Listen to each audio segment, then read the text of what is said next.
secara detail sesuatu hal atau benda dengan cara menguraikan komponen-komponen pembentuknya atau penyusunnya untuk dikaji lebih lanjut. Analisa berasal dari kata Yunani kuno alias analisis yang artinya melepaskan. Analusis terbentuk dari dua suku kata yaitu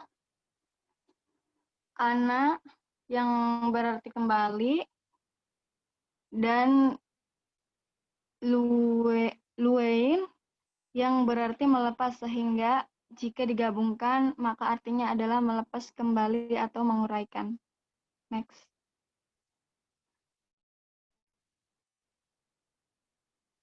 Definisi analisis kualitas air. Analisis kualitas air adalah suatu kajian terhadap ukuran kondisi air dilihat dari karakteristik fisik, kimiawi, dan biologisnya. Kualitas air juga menunjukkan ukuran kondisi air relatif terhadap kebutuhan biota air dan manusia. Kualitas air seringkali menjadi ukuran standar terhadap kondisi kesehatan ekosistem air dan kesehatan manusia terhadap air minum. Jenis-jenis analisis kualitas air dan parameter kualitas air. Kualitas air ditentukan oleh berbagai parameter, antara lain parameter fisik yang terdiri dari warna, suhu, total padatan tersuspensi, dan parameter kimia pH, DO, BOD, COD. Next. Menurut sifatnya, parameter kualitas air terdiri atas yang pertama parameter fisika, yang kedua parameter kimia, dan yang ketiga parameter biologi. Menurut jenisnya, parameter kualitas air terdiri atas yang pertama masking parameter, yang kedua controlling parameter, yang ketiga limiting parameter, dan yang keempat derivative parameter.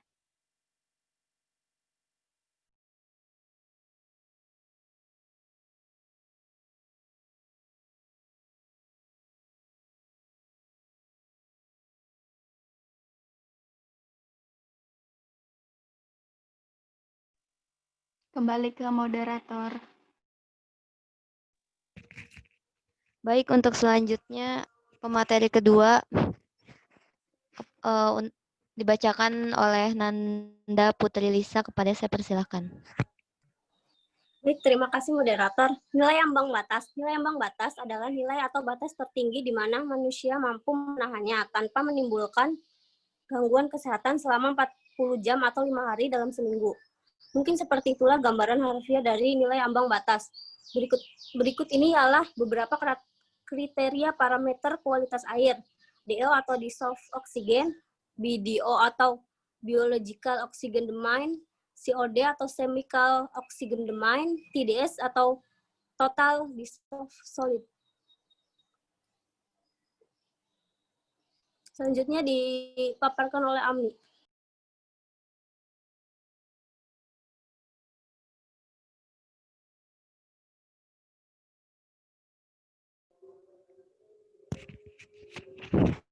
Baik, selanjutnya akan dipaparkan oleh Amni. Kepadanya saya persilahkan.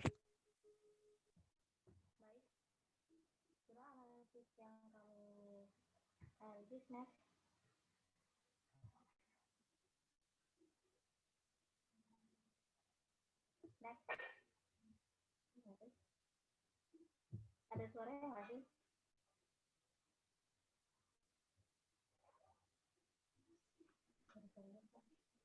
Suaranya kecil. Oh ya. Next.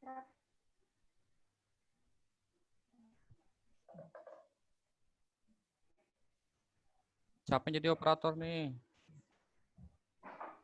Bagian next. Gimana, Pak? Next. Amni.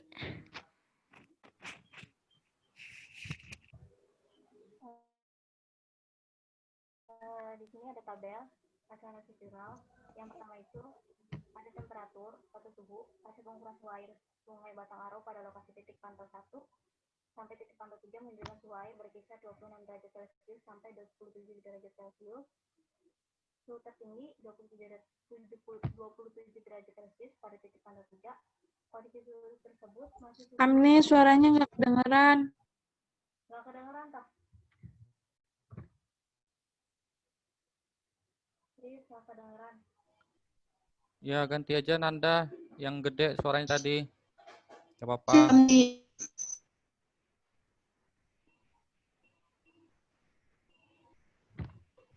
Ganti yang lain coba.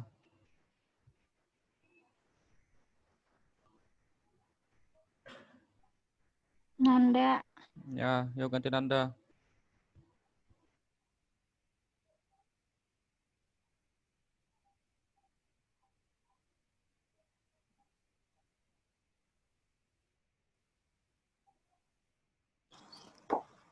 Hasil analisa kualitas air dan pengukuran debit air sungai batas apa nih? Parameternya ada temperatur, pH, DO, BOD, COD, TSS, nitrat, nitrit, amonia, fosfat, total coliform debit. Tabel ketiga hubungan nilai IP dan satuan mutu air. Ada lokasi pemantauannya titik pantau 1, titik pantau 2, dan titik pantau 3.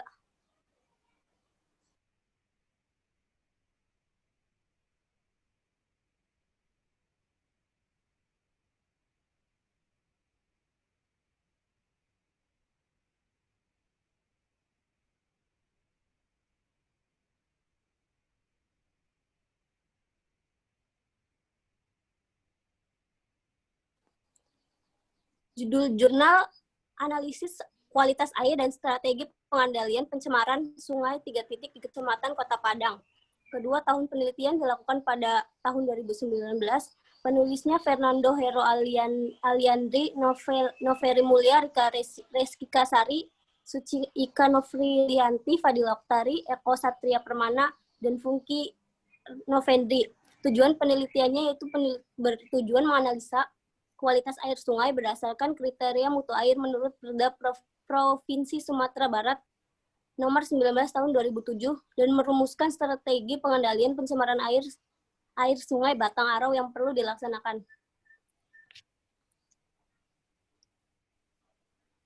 Metode penelitian kualitas air dilakukan di 3 titik pantau dengan membagi menjadi 2 segmen. Penentuan titik pantau sebagai titik pengambilan sampel air sungai menggunakan purposive sampling method berdasarkan pada kemudahan akses, biaya, maupun waktu dalam penelitian ini.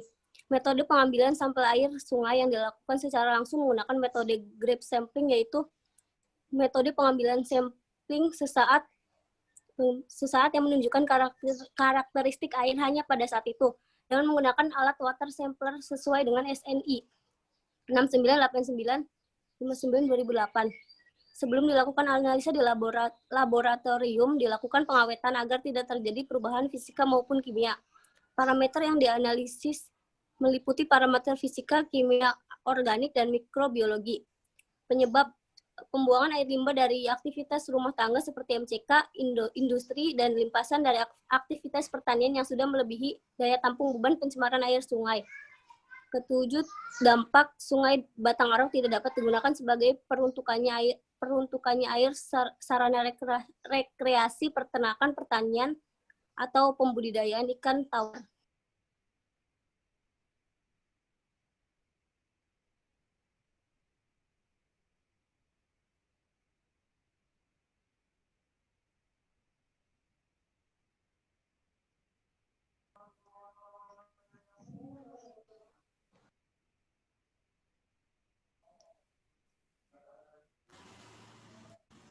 Hasil dan pembahasan kondisi kualitas air sungai Batang Arau, Kota Padang untuk konsentrasi BOD di semua titik pantau dari hulu ke hilir dan konsentrasi TSS di hilir sungai pada titik pantau 3 telah melebihi kriteria umum mutu air kelas 2 yang telah ditetapkan berdasarkan Peraturan Daerah Provinsi Sumatera Barat nomor 19 tahun 2007.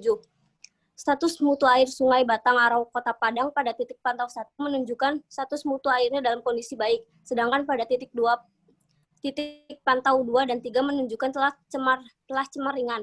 Hal ini menjadikan kualitas air Sungai Batang Arau dari hulu ke hilir pada segmen 1 dan 2 tidak dapat dimanfaatkan sesuai dengan peruntukan air kelas 2, yaitu air yang dapat digunakan sebagai sarana atau prasarana rekreasi air, pembudidayaan ikan tawar, peternakan, air untuk mengaliri pertanaman, dan atau peruntukan lain yang mempersyaratkan mutu air yang sama dengan kegunaan tersebut. Sehingga diperlukan pengendalian pencemaran air Sungai Batang Arau agar dapat dimanfaatkan dan menjaga agar kualitas air Sungai Batang Arau tetap sesuai dengan mutu air sasaran, yaitu kriteria mutu air kelas 2 menurut Peraturan Daerah Provinsi Sumatera Barat Nomor 19 Tahun 2007. Yang ke-9, strategi pengendalian pencemaran air Sungai Batang Arau yang perlu dilaksanakan. Pencemaran air Batang Arau di Kota Padang adalah strategi progresif dengan upaya pengendalian pencemaran air secara agresif, yaitu menjaga zona perlindungan setempat sempadan sungai dengan melibatkan kader lingkungan dan komunitas hijau dalam pemantauan, pengawasan dalam pengendalian pencemaran air di sepanjang Sungai Batang Arau. Kedua, meningkatkan pemantauan kualitas air sungai dan pengawasan terhadap pembuangan air limbah ke sungai yang berpotensi mencemari Sungai Batang. Dan ketiga, pemberian izin pembuangan air limbah ke sungai dengan memperhatikan kondisi daya tampung beban pencemaran air Sungai Batang Arau. Keempat, melakukan penegakan hukum terhadap pelaku usaha yang melanggar baku mutu lingkungan yang telah ditetapkan. Terima kasih. Baik, selanjutnya dibuka sesi pertanyaan. Hanya satu sesi untuk 4 orang penanya. Bisa melalui chat atau langsung. Silakan. Terima kasih. Hai, sudah nanya di kolom chat.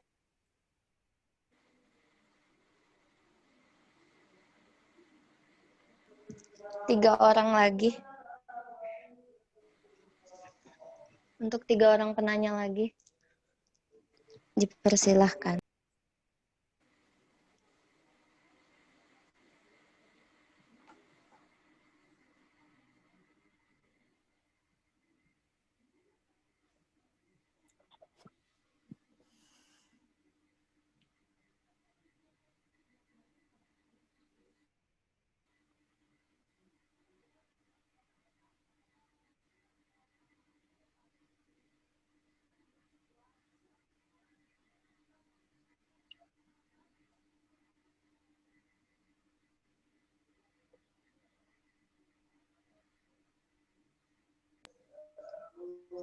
Ada yang ingin bertanya lagi?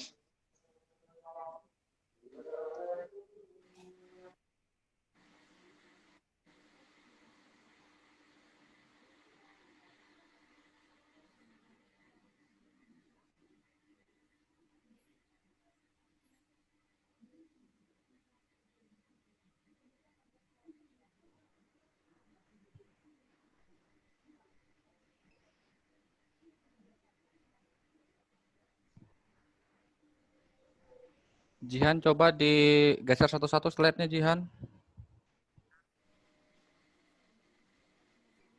Oke, next. Oke, lagi.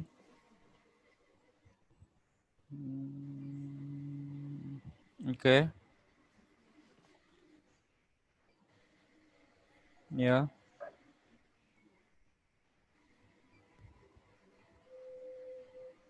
Oke. Sebentar. Temperatur pH, DO, BOD, COD, tetes nitrat, nitrit amonia, fosfat, total debit. Titik pantas satu kondisi baik cemaringan. Oke. Fosfat atau kalipam. Oke. Lagi berikutnya.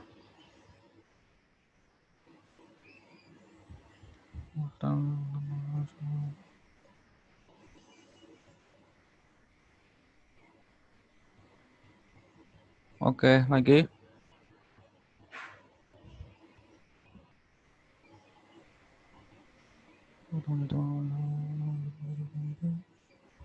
Kemudahan akses.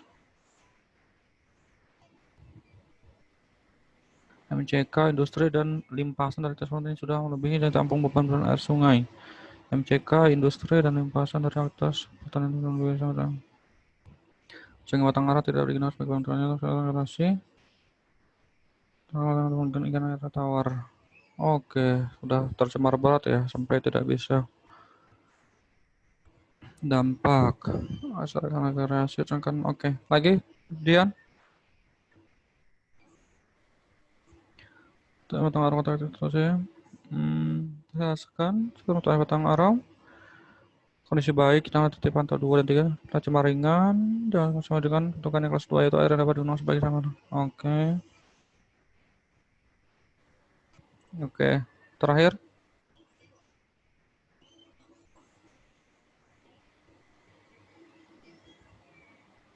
Jaga zona perlindungan setempat simpanan yang melibatkan karena memantau ke atas air sungai dan terdapat sungai mencemari sungai Batang Ara menyolongan. Kemudian izin. Oke, sip. Yang sambil dijawab ya, itu yang pertanyaan teman kalian yang di chat. Ya, yang lainnya silakan ditanya nih. Yang khususnya yang jurnalnya bagus banget yang mereka masukin. Jadi langsung analis kualitas airnya. Ya, jadi kalau silakan kalau mau bertanya dulu nanti saya tambahin.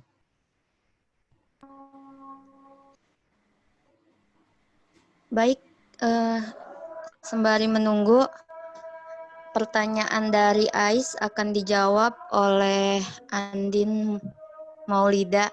Kepadanya saya persilahkan.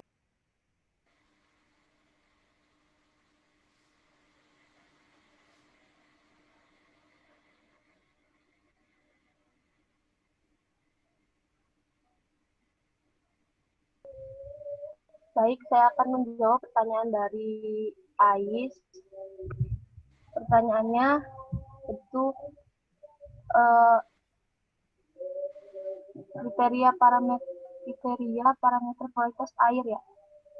Yang pertama kan ada DO atau disolvi oksigen, yaitu kadar oksigen yang terlarut dalam air. Semakin tinggi DO, maka air tersebut akan semakin baik. Pada suhu 220 derajat 20 Celcius, tingkat DO maksimal ialah 9 ppm. ppm ialah satuan untuk menunjukkan kadar atau satuan. ppm ialah singkatan dari part per million atau sama dengan miligram. Terus yang kedua ada BDO atau biological oxygen demand, yaitu tingkat permintaan oksigen oleh makhluk hidup dalam air tersebut.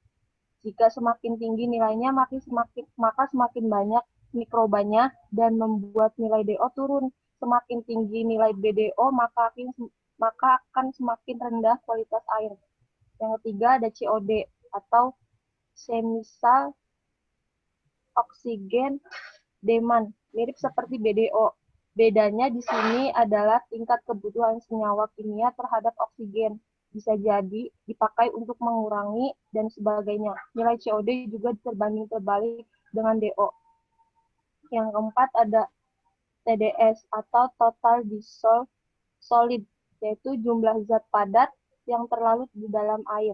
Semakin rendah TDS, maka akan semakin bagus kualitas air. Banyak TDS meter yang mudah untuk didapatkan dan digunakan hanya dengan mencelupkan ujung alat tersebut ke dalam air. Terima kasih.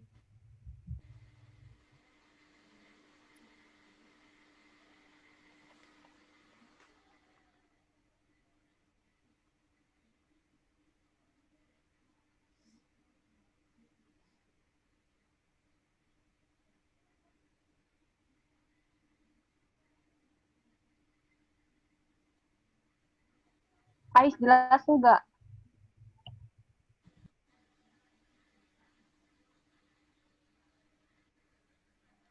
Makasih Andin, udah jelas.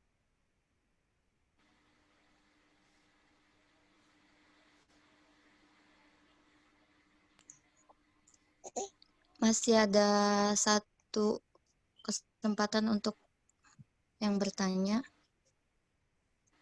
Untuk pertanyaan yang 2, kasih kami waktu buat mencari jawabannya ya. Terima kasih.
Sudah dijawab, tinggal berapa pertanyaan lagi, Rati?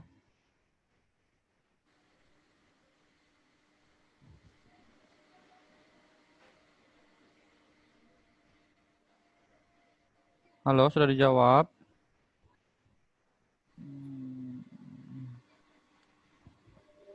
Ya Pak, aku mau jawab pertanyaan dari Haura. Oke.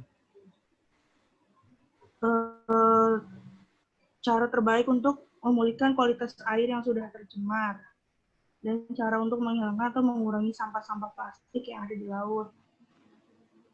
Sebenarnya memulihkan kualitas air yang sudah tercemar itu dimulai dari kemauan diri sendiri, kemauan masyarakat sekitar agar tidak terjadi agar air tersebut tidak tercemar, atau bisa juga melakukan reboisasi,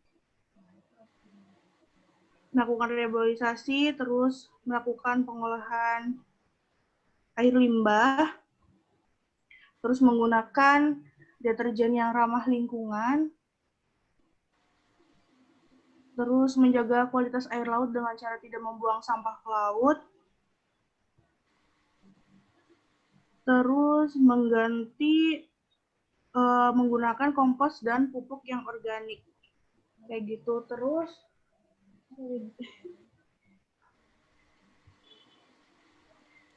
untuk mengurangi sampah-sampah yang ada di sampah-sampah plastik yang ada di laut tuh ya, bisa dengan cara kayak melakukan pembersihan laut, kayak gitu, mengajak mahasiswa atau masyarakat, ya sebenarnya sih dari diri sendiri juga.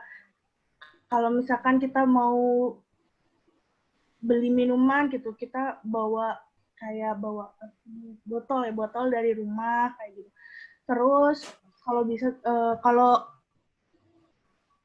bisa tidak usah menggunakan kantong plastik, bisa pakai tote bag ya, tas gitu. Terus mengurangi penggunaan sedotan. Barangkali ada yang mau menambahkan. Terima kasih.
Oke, tinggal Endang ya.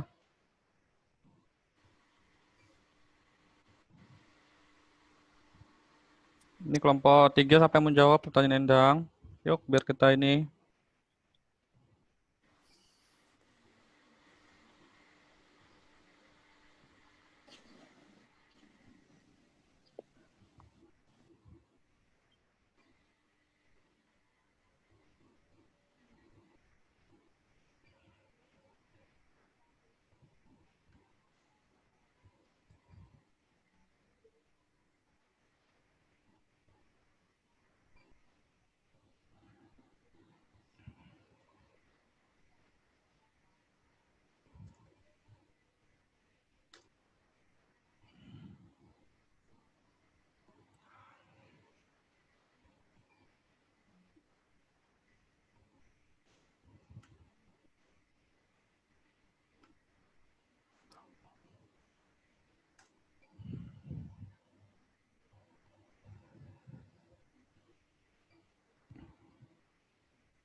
Ikan kamu.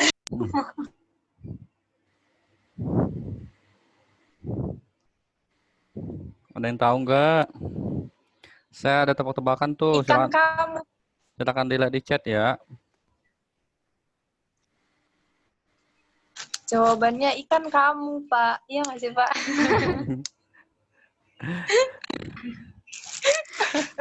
Oh, yang lain ada yang tahu nggak? Bukan. Ikan hiu bukan, Pak. Kenapa ikan hiu? Ikan hiu makan tomat, ta? Iya.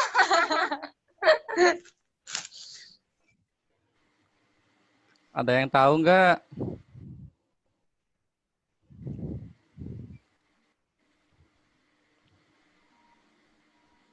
Ada yang tahu?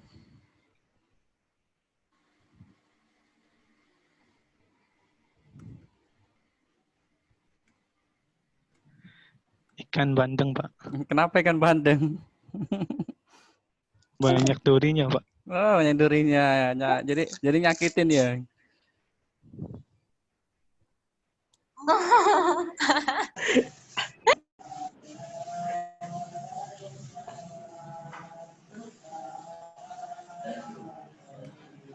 Oke, itu jawabannya.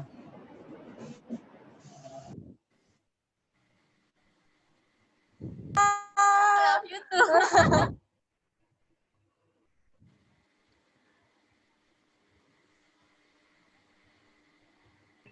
Bapak, Susan Zoom-nya barengan sama Atun ya. Oke.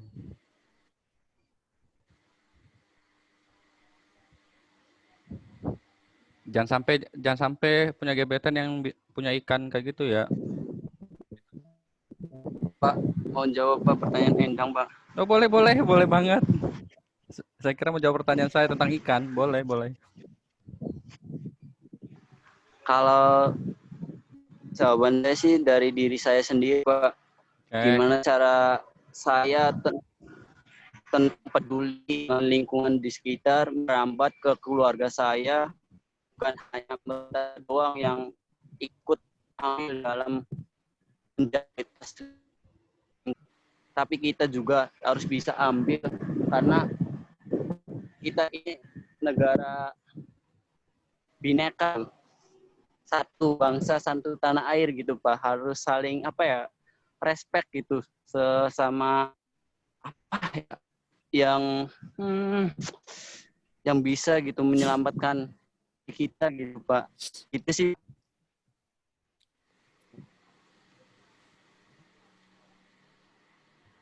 Barangkali yang lain gitu bisa nambahin. Sok mangga. Oke, bagus Iman. Makasih Iman ya. Saya Amni, Pak.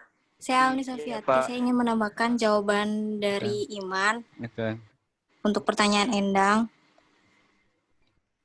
Untuk strategi pengendalian air itu, kita sebagai kesehatan masyarakat, dan juga dengan kalian sebagai kesehatan masyarakat, bisa melaksanakan sosialisasi dan kampanye mengenai pentingnya pengelolaan air limbah pemukiman, kemudian memberikan pendampingan dan pelatihan kepada masyarakat dalam penyediaan prasarana dan sarana air limbah pemukiman, kemudian bisa menyelenggarakan kegiatan percontohan, pembangunan prasarana dan sarana pengelolaan limbah air, kemudian bisa juga menyelenggarakan sosialisasi kepada dunia usaha dan swasta mengenai potensi investasi di bidang pengelolaan air limbah pemukiman. Kemudian bisa juga mengembangkan pola investasi untuk penyelenggaraan pengelolaan sistem air limbah pemukiman, memberikan kemudahan dan insentif kepada dunia usaha yang berpartisipasi di dalam pengelolaan air limbah seperti pemberian izin usaha dan kekeringan pajak. Kemudian ada juga strategi pengelolaan air limbahnya di pemukiman padat penduduk itu. Kebijakannya ada yang pertama itu meningkatkan akses prasarana dan sarana air limbah untuk perbaikan kesehatan masyarakat baik sistem setempat maupun terpusat di perkotaan dan perdesaan. Kemudian mengembangkan peraturan dan perundangan dalam pengelolaan air limbah pemukiman, kemudian melakukan penguatan kelembagaan serta peningkatan kapasitas SDM pengelolaan air limbah pemukiman, kemudian meningkatkan pembiayaan pembangunan prasarana dan sarana pengelolaan air limbah pemukiman. Mungkin itu saja yang bisa saya tambahkan. Mungkin ada yang ingin menambahkan lagi yang lain. Oke. Iya, sudah lengkap banget ya yang dari Amni dan dari Iman, khususnya dari Amni udah lengkap banget. Ada lagi nggak yang belum di ini? Yang ini Dijawab udah semua ya? Sudah, Pak. Oke. Ya, moderator silakan ditutup aja. Baik, terima kasih kepada pemateri dan kepada penanya. Kami dari kelompok 3 mohon undur diri. Terima kasih. Wassalamualaikum warahmatullahi wabarakatuh. Waalaikumsalam warahmatullahi wabarakatuh. Waalaikumsalam warahmatullahi wabarakatuh. Terima kasih.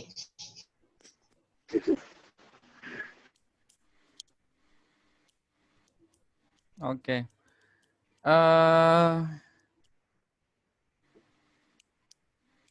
Oke, saya ada Bapak Ita juga punya tebak-tebakan buat Bapak. Boleh, Ita.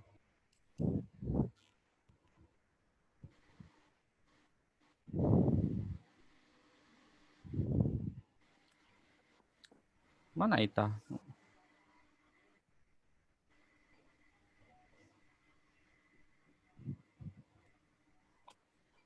Oke, sambil nunggu Ita ngasih tebak-tebakan, saya mau nambahin ya.